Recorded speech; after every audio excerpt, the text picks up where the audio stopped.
नमस्कार, मी प्राध्यापक डॉक्टर सुनील भोईटे. पर्यावरण जाणीव जागृती अभ्यासक्रमामधील युनिट 2 परिसंस्था इकोसिस्टीम ही संकल्पना आपण पाहणार आहोत.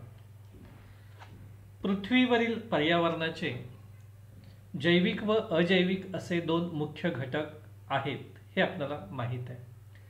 त्यांच्यातील परस्पर संबंध, सुसंवाद यावर जीवसृष्टीचे अस्तित्व अवलंबून असते असे आपण म्हणतो. पृथ्वीवरील सर्व सजीवांचा एकमेकांशी असणारा संबंध आणि एकूणच पर्यावरणाशी असलेला संबंध यांचा सखोल अभ्यास परिस्थितिकी शास्त्रामध्ये केला जातो हे आपल्याला सांगता येतं. सजीव आणि त्यांचे पर्यावरण व भौगोलिक वितरण या सर्वांचा अभ्यास परिस्थितिकी शास्त्र म्हणजेच इकॉलॉजी या विद्याशाखेमध्ये केला जातो. परिसंस्था, तिची रचना, तिचे कार्य, प्रकार हा परिस्थितिकी शास्त्राचा व पर्यावरण शास्त्राचा महत्त्वाचा घटक आहे. म्हणूनच आपल्याला परिसंस्था म्हणजे काय हे पाहायचं आहे. पृथ्वीवरील सजीव घटक व पर्यावरणातील इतर निर्जीव घटक यांच्यातील क्रमबद्ध आंतरक्रिया यांचे वैशिष्ट्यपूर्ण संघटन म्हणजे परिसंस्था होय असं म्हटलं जातं. परिस्थितिकी शास्त्रामध्ये परिसंस्थेचा अभ्यास केला जातो. परिसंस्थेमध्ये पृथ्वीवरील वनस्पती, प्राणी व इतर सजीव यांच्याशी संबंधित असणारे पर्यावरण याचा अभ्यास केला जातो. जैविक व अजैविक घटक हे परिसंस्थेमध्ये समाविष्ट होतात किंवा जैविक अजैविक घटकांशिवाय परिसंस्थेची कल्पना आपल्याला करता येत नाही. म्हणूनच या दोन घटकांचा विशेष अभ्यास आपल्याला करणं आवश्यक असतं. आता जैविक घटक म्हणजे कोणते? तर ज्या घटकांमध्ये जीव असतो ते जैविक घटक होत असं म्हटलं जातं. जीव असतो म्हणजे काय? तर त्यांच्यामध्ये चेतना असते, वाढ असते, हालचाल असते, ते विकसित होत असतात, म्हणून त्यांना आपण जैविक घटक असं म्हणतो. मग याची उदाहरणं जेव्हा आपण घेतो तेव्हा वेगवेगळ्या वनस्पती आहेत, कीटक आहेत, विविध प्राणी आहेत, मनुष्य आहे की ज्यांच्यामध्ये हालचाल आहे, वाढ आहे, नेहमी त्यांच्यामध्ये काहीतरी घडत असतं, बदल घडत असतात आणि म्हणून त्यांना आपण जैविक घटक असं म्हणतो. दुसरीकडे अजैविक घटक बरोबर जैविक घटकांच्या विरुद्ध असणारे हे घटक आहेत की ज्यामध्ये कोणत्याही प्रकारचा जीव नसतो, म्हणजे कॉन्शियसनेस त्याच्यामध्ये नसतो. असे घटक हे अजैविक घटक असतात. म्हणजे त्याच्यात वाढ नाही, हालचाल नाही किंवा कुठल्याही प्रकारची चेतना नाही, म्हणून ते अजैविक घटक आहेत. आणि मग त्याची उदाहरणं जेव्हा आपण घेतो तेव्हा दगड आहे, पाणी आहे, हवा आहे, माती आहे, हे जे सगळे घटक आपल्याला दिसतात ते अजैविक घटक आहेत. पुढे परिसंस्थेची वैशिष्ट्ये जेव्हा आपण पाहतो तेव्हा सजीव व निर्जीव घटकांमध्ये आंतरसंबंध असतात. एकमेकांवरती अवलंबून हे सजीव आणि निर्जीव घटक असतात. निर्जीव घटकांवर जास्तीत जास्त सजीव घटक अवलंबून असतात हे आपल्या निदर्शनास येतं. सजीवांना जगण्यासाठी हवा, पाणी, अन्न या सगळ्यांची गरज असते आणि ते कुठून मिळतं तर जमिनीमधून. जमिनीमध्ये माती आहे, दगड आहे, पाणी आहे किंवा वातावरणामध्ये हवा आहे. या निर्जीव घटकांचा वापर सजीव स्वतःसाठी जास्तीत जास्त करून घेत असतात आणि म्हणून या दोघांमध्ये आंतरसंबंध असल्याचं आपल्याला दिसतं. परिसंस्थेची रचना ही क्रमबद्ध असते. परिसंस्था म्हणजे काय हे जेव्हा आपण सुरुवातीला पाहिलं तेव्हा त्या परिसंस्थेमध्ये सर्व सजीव आहेत, निर्जीव देखील आहेत आणि यांची रचना जी आहे ती क्रमबद्ध पद्धतीनं चाललेली असते. म्हणजे निर्जीव घटक आहेत, त्या निर्जीव घटकांमध्ये काही पिकं येतात किंवा गवत वाढतं, ही एक रचना आहे. म्हणजे जमिनीतून पीक येतं, गवत वाढतं, याला ससा खातो, सशाला पुन्हा वाघ खात असेल किंवा मनुष्य खात असेल, ही एक क्रमबद्ध रचना आहे. एकानंतर एक, एकानंतर एक, एकानंतर एक अशी पुढं पुढं जाणारी ही रचना ही निसर्गामध्ये असते. मनुष्य सुरुवातीला लहान असतो, मग मोठा होतो, आणखी मोठा होतो, शेवटी वृद्ध होतो. ही प्रक्रिया ही कायम या निसर्गामध्ये घडत असते. तशीच ती परिसंस्थेच्या बाबतीत देखील घडताना आपल्याला दिसते. तर्क सुसंगत असते. परिसंस्था ही तर्क सुसंगत असते. अगोदर काय आणि नंतर काय या सगळ्या गोष्टी परिसंस्थेमध्ये बरोबर त्या कालानुक्रमाने घडत असतात. अगोदर कोणीही जन्माला येताना वृद्ध नसतं आणि मग ते लहान होतं असं कधीही घडत नाही. तो जो क्रम आहे मनुष्याचा वाढीचा विकासाचा जो क्रम आहे तशाच पद्धतीनं परिसंस्थेतील प्रत्येक घटक हा या तो तर्क सुसंगत पद्धतीने वाढत असतो, घडत असतो. ही परिसंस्था सर्व समावेशक असते, म्हणजेच सर्वांना सामावून घेणारी परिसंस्था असते. म्हणून परिसंस्थेचं सर्व समावेशकता हे एक वैशिष्ट्य आहे.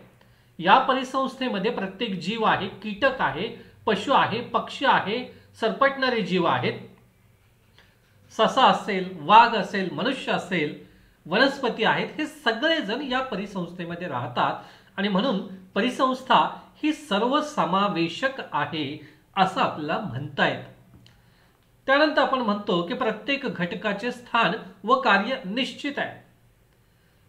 बघा की या जमिनीवरती राहणारे आणि जमिनीखाली राहणारे वेगवेगळे घटक आहेत. जैविक घटक आहेत, अजैविक घटक आहेत, हे दोन्हीकडेही असतात. जमिनीच्या खाली जे असतात ते पोषक द्रव्य असतात, ते विघटक तिथे असतात आणि त्या विघटकांवरती पोषक द्रव्यांवरती जमिनीच्या वरती गवत येतं, झाडं झुडपं येतात किंवा अन्न निर्माण करणाऱ्या वनस्पती येतात. या वनस्पतींना किंवा गवताला खाऊन ससा जगत असतो, सशाला खाऊन वाघ जगत असतो आणि ससा किंवा वनस्पती खाऊन मनुष्य जगत असतो. तर या प्रकारचं प्रत्येकाचं स्थान निश्चित आहे आणि त्याचं कार्य देखील निश्चित आहे. आणि म्हणून गवताचं कार्य हे गवत करतच असतं, वनस्पतीचं कार्य वनस्पती करत असतात, छोटे पशु असतील, पक्षी असतील, ते आपापलं कार्य हे आपापल्या स्थानाप्रमाणे निश्चितपणे करीत असतात. म्हणून परिसंस्थेचं हे एक वैशिष्ट्य आपल्याला इथे सांगता येतं. पोषक द्रव्यांचे चक्रीकरण घडत असते, म्हणजे जमिनीतून पोषक द्रव्य ही वनस्पतीमध्ये येत असतात, गवतामध्ये येत असतात. गवताला ससा खातो किंवा वनस्पतींना ससा खातो आणि हे जमिनीतली पोषक द्रव्य गवतामध्ये जातात, गवतातली पोषक द्रव्य त्या सशामध्ये जातात, सशातली पोषक द्रव्य त्या सिंहामध्ये जातात किंवा सशातली पोषक द्रव्य माणसामध्ये जातात आणि मग गवत असेल, ससा असेल, सिंह असेल किंवा मनुष्य असेल याच्यातून पुन्हा जे काही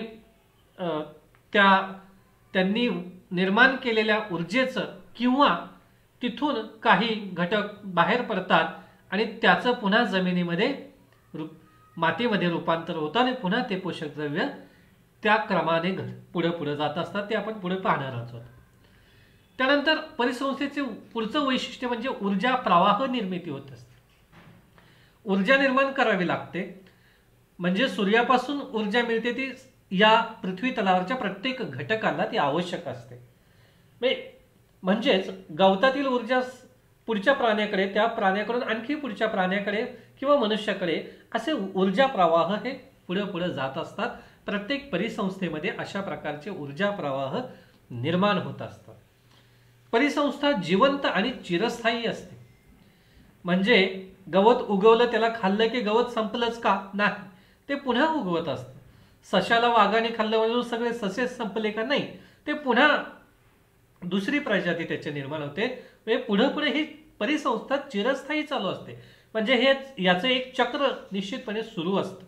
जसा पाऊस पडतो तो जमिनीमध्ये मुरतो किंवा समुद्राला जाऊन पाणी मिसळतं, पुन्हा त्या पाण्याची वाफ होते, पुन्हा ढग निर्माण होतात आणि पुन्हा ते पाऊस स्वरूपाने पडत असतात.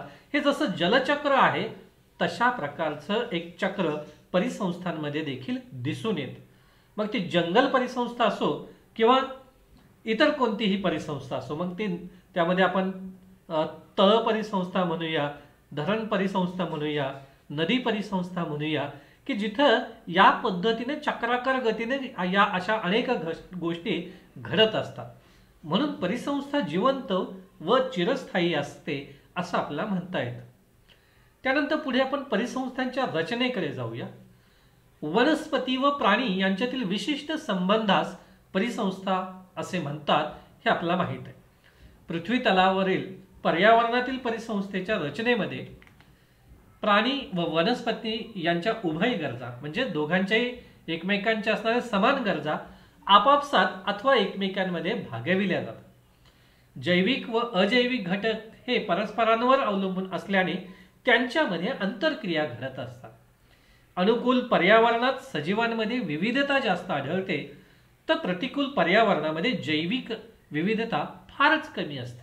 म्हणजे ज्याला आपण वाळवंट म्हणू, अशा वाळवंटाच्या ठिकाणी जैविक विविधता फार कमी आपल्याला दिसते।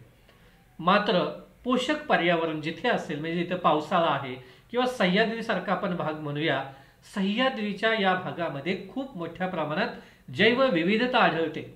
वेगवेगळ्या प्रकारच्या वनस्पती आहेत, वेगवेगळ्या प्राण्यांचे वेगवेगळ्या प्रकारचे प्राणी आहेत, पशु आहेत, पक्षी आहेत, कीटक आहेत, सरपटणारे प्राणी आहेत। हे जास्तीत जास्त कुठे आढळतात, तर सह्याद्रीच्या डोंगर रांगांमध्ये आढळतात। जिथे घनदाट जंगल आहे अशा ठिकाणी ते आढळतात। मात्र राजस्थान मधल्या वाळवंटामध्ये अशा प्रकारची जैविक विविधता फार कमी प्रमाणात आढळते। तिथलेही काही वैशिष्ट्ये असतात, त्या प्रमाणातच ती जैविक विविधता आढळते। मात्र जास्तीत जास्त जैव विविधता ही जंगलांमध्ये, घनदाट जंगलांमध्ये किंवा डोंगर दऱ्या किंवा सह्याद्रीसारखा जो भाग आहे त्याच्यामध्ये ती आढळते। आणि म्हणून त्यासाठी परिसंस्थेची रचना ही आपल्याला माहीत असणं आवश्यक ठरतं। आता इथे एक आकृती मी देतो आहे, त्या आकृतीनुसार आपण पाहूया। इथे मी म्हटलं की शेजारील आकृतीत दाखविल्याप्रमाणे उत्पादक, भक्षक, विघटक या मार्गे पोषक द्रव्ये पुन्हा पर्यावरणामध्ये समाविष्ट होतात। या चक्राकार गतीने परिसंस्थेच्या रचना साकार होतात। जे आपण परिसंस्थेच्या रचनेची माहिती घेत होतो ती इथे आपल्या लक्षात येते। सूर्य आहे आणि सूर्यापासून प्रकाश किरण निर्माण होतात। सौर ऊर्जा ज्याला आपण म्हणतो ती सौर ऊर्जा तयार होते आणि ती बाहेर फेकली जाते। इथे मी जमीन काढलेली आहे आणि जमिनीवरती गवत निर्माण होतं। जमिनीवरती ससा आहे, तो शाकाहारी आहे, गवताला खातो तो ससा।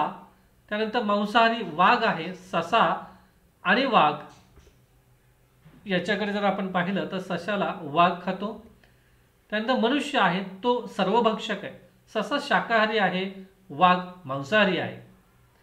मात्र मनुष्याच्या बाबतीत विचार केला तर मनुष्य हा सर्वभक्षक आहे।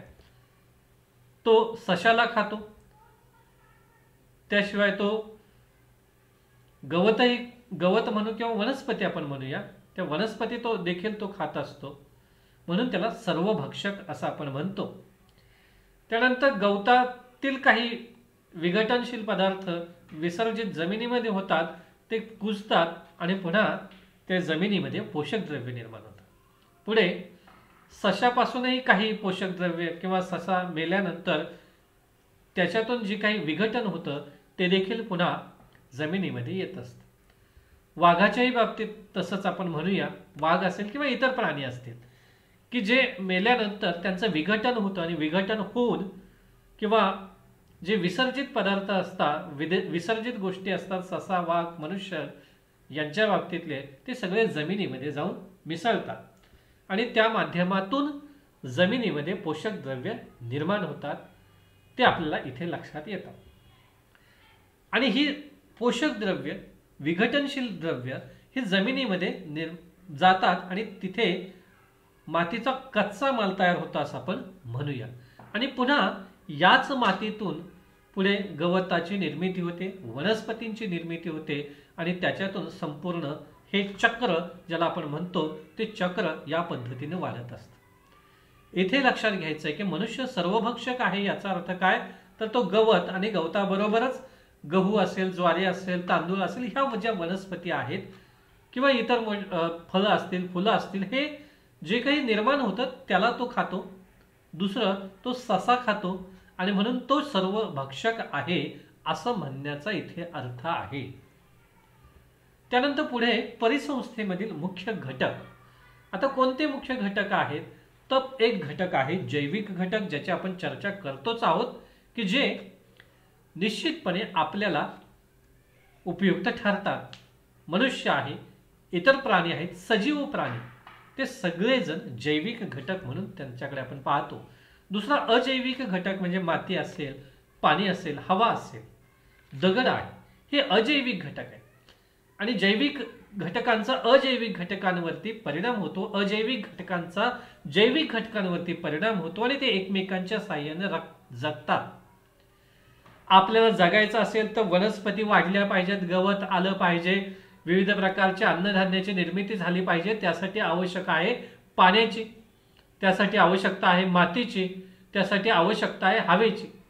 हे जर अजैविक घटक आपल्याला मिळाले नाही तर आपला अन्नधान्य तयार करता येणार नाही, गवत आपल्याला मिळणार नाही, वनस्पती वाढणार नाही. आणि म्हणून जैविक घटकांच्या अस्तित्वासाठी अजैविक घटकांचं अस्तित्व धोक्यात येता कामा नये. जर अजैविक घटक वाचले तर जैविक घटक वाचणार आहेत.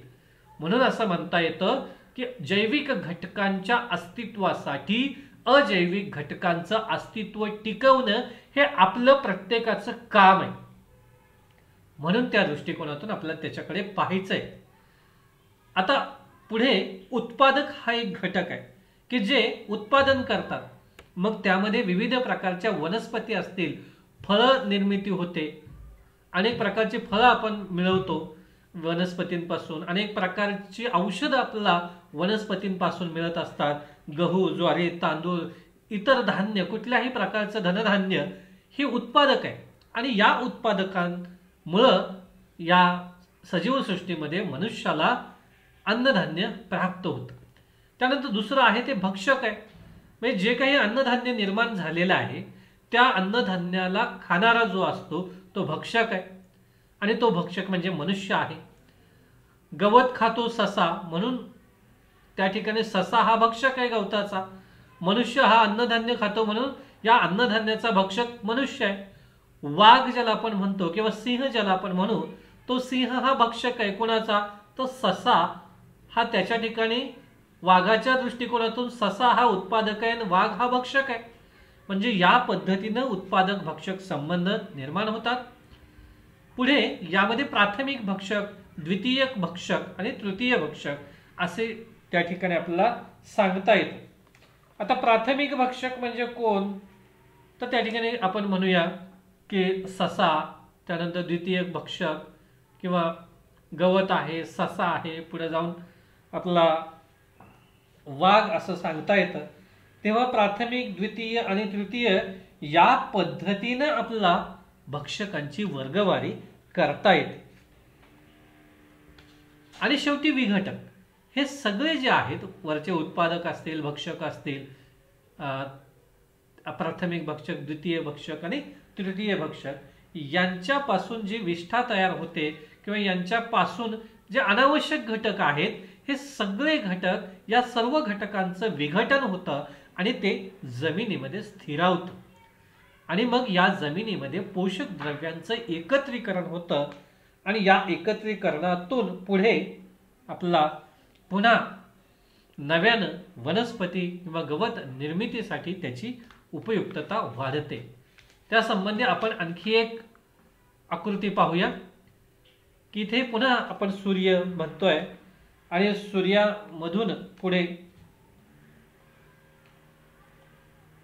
सौर ऊर्जा निर्मिती होते किंवा उष्णता निर्माण होते, त्यालाच आपण इथे सौर ऊर्जा म्हणतोय. सौर ऊर्जा पुढे जाऊन उत्पादक हा घटक दिसतोय, त्यानंतर भक्षक आहे, मगाशी आपण चर्चा केली त्याप्रमाणे विघटक आणि पोषक द्रव्ये, जल, खनिजे. सौर ऊर्जा सर्वांनाच आवश्यक आहे. मग या सौर ऊर्जेच्या माध्यमातून बघा पोषक द्रव्य आहेत, जल आहे, खनिजे आहे, हे जमिनीत आहेत. आणि या जमिनीतील पोषक द्रव्य, जल आणि खनिजे किंवा खनिज द्रव्य आपण ज्याला म्हणू, हे सगळे उत्पादक घेत असतात. आता उत्पादकांमध्ये कोण कोण दिसतं आपल्याला? तर विविध प्रकारच्या वनस्पती आहे, विविध प्रकारचं अन्नधान्य आहे, डाळे आहेत, हे सगळे उत्पादक आहेत. आणि ह्यांना पोषक द्रव्य, पाणी आणि खनिज द्रव्य हे जमिनीतून मिळतात. म्हणून या पद्धतीने आपल्याला इथे बाण दाखवता येतो. त्यानंतर या उत्पादकांना खाणारा कोण आहे? तर तो आहे भक्षक. मग चारा खाणारे गायी असेल, बैल असतील, ससा आहे, गवत खातो ससा, मनुष्य देखील अन्नधान्य खातो म्हणून त्याला भक्षक म्हणता येतं. किंवा सशाला खातो तो सिंह असेल किंवा इतर प्राण्यांना, शेळीला वगैरे तो खातो, बोकडाला खातो किंवा इतर जे छोटे प्राणी असतात त्या छोट्या प्राण्याला सिंह खातो म्हणून तो भक्षक आहे. आता पुढे जाऊन या भक्षकांपासून अनावश्यक जे घटक निर्माण होतात ते घटक जमिनीमध्ये स्थिरावण्यासाठी विघटक त्याचं काम करत असतात. विघटनशील पदार्थ हे जमिनीमध्ये स्थिरावले जातात, स्थिरीकरण त्याचं केलं जातं. म्हणजे उत्पादकांमध्ये देखील जो अनावश्यक भाग आहे, म्हणजे गहू, ज्वारी, तांदूळ ह्या सगळ्या गोष्टी काढून घेतल्यानंतर जे काही उरतं ते पुन्हा जमिनीमध्ये त्याचं विघटन हे निश्चितपणे होत असतं. त्याचप्रमाणे हे विघटक पुन्हा जमिनीमध्ये जातात आणि त्या जमिनीमधून पोषक द्रव्य, जल, खनिजे हे सगळे गोष्टी निर्माण होत असतात. त्याचप्रमाणे भक्षकातील अनावश्यक गोष्टी किंवा एखादा भक्षक मेल्यानंतर किंवा पशु, पक्षी, कोणताही प्राणी असू द्या, मनुष्य असू द्या, तो मृत पावल्यानंतर त्याच्या शरीराचं विघटन होतं आणि ते विघटन झाल्यानंतर पुन्हा ते सगळे घटक हे जमिनीमध्ये जात असतात आणि त्याच्यातून पोषक द्रव्ये, जलखनिजे ह्या सगळ्या गोष्टी निर्माण होतात. म्हणजे याचं एक प्रकारचं चक्रीकरण सुरू असतं. त्या चक्रीकरण पद्धतीनं ही संपूर्ण परिसंस्था किंवा परिसंस्थेचं कार्य हे चालू असतं. पुढे ऊर्जा स्रोतांचा विचार आपण करतो तेव्हा ऊर्जेची गरज काय, तर आपल्याला प्रत्येकाला ऊर्जेची गरज आहे. ती ऊर्जा जास्तीत जास्त आपल्याला सूर्यापासून मिळते. इतरही भागातून ती मिळत असते. म्हणजे वनस्पती आहेत, विविध प्रकारचे प्राणी आहेत, पशु आहेत, पक्षी आहेत, कीटक आहेत, मनुष्य आहेत, हे सगळे जगण्यासाठी केवळ अन्नाची गरज नाही आहे का, तर अन्नाच्या गरजे बरोबरच सूर्यप्रकाश किंवा सौर एनर्जी ज्याला आपण म्हणतो ती आपल्याला आवश्यक असते. जर सौर एनर्जी किंवा सौर ऊर्जा आपल्याला मिळाली, वनस्पतीला मिळाली, तर व्यवस्थितपणे त्याची वाढ होते आणि ही वाढ झालेली वनस्पती मनुष्य स्वतःच्या भुकेसाठी ती वापरतो. म्हणजे वनस्पतीतूनही त्याला ऊर्जा मिळते, सूर्यापासूनही ऊर्जा मिळते किंवा मांस खाल्ल्यानं त्याच्यातूनही त्याला ऊर्जा मिळत असते. म्हणजे मनुष्याला जगण्यासाठी, प्राण्यांना जगण्यासाठी, विविध प्रकारचे पशु आहेत, पक्षी आहेत, या सर्वांना जगण्यासाठी ऊर्जेची गरज आहे. छोटं वृक्ष असेल, गवत असेल, त्यांना जगण्यासाठी ऊर्जा हवी असते आणि ती ऊर्जा निसर्गातून तो घेत असतो. प्रत्येक वेळी नुसतंच अन्नधान्य मिळालं म्हणजे संपलं असं नाही, तर त्याला उष्णता देखील आवश्यक असते आणि ती सूर्यापासून मिळत असते. म्हणून प्रत्येकाची ऊर्जेची गरज ही निसर्गातून भागवली जाते, ती परिसंस्थेमधून भागविली जाते. रासायनिक क्रिया प्रतिक्रियांच्या माध्यमातून ऊर्जा निर्माण होत असते. म्हणजे निसर्गामध्ये काही क्रिया प्रतिक्रिया घडत असतात, त्या केमिकल प्रकारच्या किंवा रासायनिक प्रकारच्या क्रिया घडत असतात आणि त्याच्या माध्यमातून ऊर्जा निर्मिती होत असते. म्हणजे झाड लावलं आणि ते वाढायला लागलं एवढं घडत नाही, तर त्या वाढण्यासाठी त्याला सौर ऊर्जेची देखील आवश्यकता असते, सूर्यापासून मिळणाऱ्या ऊर्जेची देखील आवश्यकता असते आणि त्या सौर ऊर्जेवरती किंवा सूर्यापासून मिळणाऱ्या ऊर्जेवरती त्याच्यामध्ये केमिकल रिॲक्शन ज्याला आपण म्हणू किंवा केमिकल क्रियाप्रक्रिया, रासायनिक क्रियाप्रक्रिया घडतात आणि वनस्पती स्वतःचं अन्न तयार करतात आणि त्या दृष्टिकोनातून त्या वाढतात. मनुष्याच्या बाबतीत देखील मनुष्याला जर सूर्यापासून ऊर्जा मिळाली नाही किंवा सूर्यप्रकाश जर मनुष्याला मिळाला नाही तर मृदूस नावाचा रोग त्याच्या बाबतीत घडू शकतो. म्हणून ऊर्जेचे स्रोत जे आहेत ते स्रोत प्रत्येकाला पर्यावरणामधून किंवा परिसंस्थेमधून मिळत असतात. पृथ्वीवर सूर्यापासून सौर ऊर्जा मिळते हे प्रत्येकाला आपल्याला माहिती आहे. मागे 2 डायग्राम दाखवले त्याच्यामध्येही ते आपल्याला सांगितलेलं आहे. आणि पृथ्वीवर जी सौर ऊर्जा निर्माण होते ती अनंत काळापासून होत आहे आणि पुढे देखील भविष्यामध्ये ती खूप अनंत काळापर्यंत आपण म्हणूया ती मिळू शकेल. सौर ऊर्जा व परिसंस्था रचना, आपण जे परिसंस्था पाहतोय की ज्या परिसंस्थेमध्ये अनेक घटक आहेत आणि त्या घटकांना प्रत्येकाला सौर ऊर्जेची गरज आहे. आपण एक उदाहरण घेऊ, जंगल परिसंस्था आहे. जंगलामध्ये विविध प्रकारचे प्राणी, पशु, पक्षी सगळे राहतात.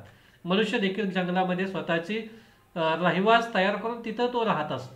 म्हणजे प्रत्येकाला या सौर ऊर्जेपासून किंवा ही जी परिसंस्था आहे जंगल परिसंस्था, या संपूर्ण जंगल परिसंस्थेला सौर ऊर्जेची गरज आहे.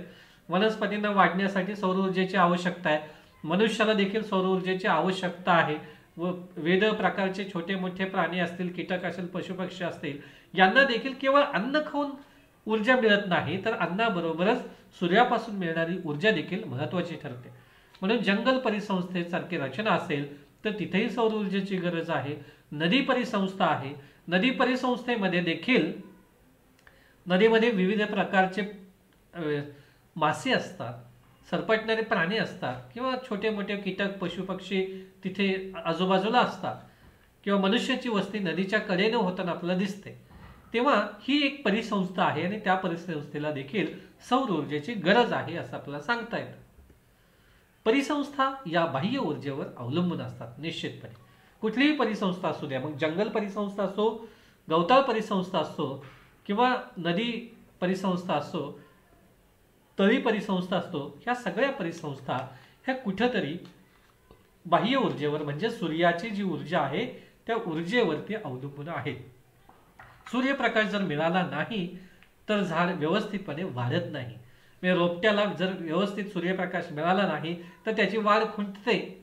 मनुष्य पशु पक्षी प्राणी यांच्याही बाबतीत आपला असा अनुभव येऊ शकतो. म्हणून कोणतीही परिसंस्था असेल तर ती बाह्य ऊर्जेवर म्हणजे सूर्यापासून मिळणाऱ्या ऊर्जेवरती अवलंबून आहे. किंवा सस्याला जर जगायचं असेल तर सूर्यप्रकाश तर आवश्यकच आहे, पण त्याला गवतावरती अवलंबून राहावं लागतं. सिंह हा मांसाहारीच आहे, त्याला मांसाहाराशिवाय दुसरं काही खाता येत नाही आणि म्हणून त्याला इतर प्राण्यांवरती अवलंबून राहावं लागतं. म्हणून कोणतीही परिसंस्था असो ती परिसंस्था ही बाह्य ऊर्जेवरती अवलंबून असते. परिसंस्था आणि परिसंस्थेतील घटक हे बाह्य ऊर्जेवरती अवलंबून असतात असं आपल्या इथे म्हणता येतं. पुढे वनस्पतीकडून सूर्यप्रकाशाचे अन्न ऊर्जेत रूपांतर होते. वनस्पती जमिनीतून पाणी घेत असतात, खनिजे घेत असतात, पोषक द्रव्ये घेत असतात, पण हे सगळं घेत असताना त्यांना सौर ऊर्जेतून ऊर्जा मिळाली, सूर्यप्रकाश जर मिळाला तर त्या सगळ्या घटकांचं ते अन्न ऊर्जेत रूपांतर करतात आणि वनस्पती वाढत राहतात. म्हणून वनस्पतींना सूर्यप्रकाशाची निश्चितपणे गरज आहे. तसेच प्रत्येक प्राण्याला, पशुपक्षाला आणि मनुष्याला देखील सौर ऊर्जेची किंवा सूर्यप्रकाशाची निश्चितच गरज असते. परपोषी सजीवांना ऊर्जा वनस्पतीपासून प्राप्त होते. जे परपोषी आहेत म्हणजेच ससा असेल तर त्याला वनस्पतीपासून ऊर्जा आवश्यक आहे. जर गवतच नसेल, छोट्या मोठ्या वनस्पतीच नसतील तर त्यावरती अवलंबून असणारे जे सजीव आहेत त्यांचं अस्तित्व टिकणार नाही. आणि म्हणून या सजीवांना गरज असते ते इतर गोष्टींची आणि म्हणून एकमेकांवरती ते आधारित जगत असतात असं आपण शेवटी म्हणतो. या परिसंस्थेचा कार्याचा विचार करत असता आपल्याला म्हणता येतं की पर्यावरणातील प्रत्येक परिसंस्थेत विविध वनस्पती, प्राणी, सूक्ष्मजीवांचे जैविक समाज एकत्र राहत असतात. या वेगवेगळ्या जैविक समाजाचे उत्पादक, भक्षक, विघटक असे मुख्य 3 वर्ग पडतात. ते आपण मागच्या ह्याच्यामध्ये पाहिलेले आहे. परिसंस्थेच्या कार्याचे घटक कोणकोणते आहेत हे आपण पाहिलेले आहे. परिसंस्थेच्या कार्यामध्ये जैविक आणि अजैविक घटक हे आपल्या प्रामुख्याने दिसतात. त्यानंतर अन्न साखळी ही आपल्याला तिथे दिसून येते. एकाकडून दुसऱ्याकडे, दुसऱ्याकडून तिसऱ्याकडे अशा प्रकारची अन्न साखळी आपल्याला लक्षात येते. त्या पद्धतीने ती घडत असते. म्हणजेच उत्पादकाकडून प्राथमिक भक्षक, प्राथमिक भक्षकाकडून द्वितीय भक्षक, द्वितीय भक्षकाकडून तृतीय भक्षक आणि मग शेवटी सर्वोच्च भक्षक या पद्धतीने अन्न साखळी दिसते आपल्याला. म्हणजे थोडक्यात आपण म्हणूया की सूर्यप्रकाशापासून गवताची निर्मिती होते. म्हणजे त्याला पाणी वगैरे आणि खनिज द्रव्य ही जमिनीतून गवताला मिळतात. तसं सूर्यप्रकाश मिळतो म्हणजे हे उत्पादक आहेत. या गवताला कीटक खातात, कीटकांना बेडूक खातो, बेडकाला मग साप खातो आणि सापांना घार खात असते. म्हणजेच गवत हा उत्पादक आहे, कीटक हा प्राथमिक भक्षक आहे, बेडूक हा द्वितीय भक्षक आहे, साप हा तृतीय भक्षक आणि घार हा सर्वोच्च भक्षक आहे असं आपल्याला म्हणता येतं. अशी दीर्घ अन्न साखळी असते. तर कधी कधी अगदी छोटी अन्न साखळी असते. त्यामध्ये सूर्यप्रकाशापासून गवताची, सूर्यप्रकाश, अन्नद्रव्य आणि पाणी याच्यापासून गवताची निर्मिती होते म्हणजे उत्पादकाची निर्मिती होते. त्याला हरिण खातं आणि हरणाला वाघ किंवा सिंह खातो. ही छोटी अन्न साखळी देखील असल्याचं आपल्याला दिसतं.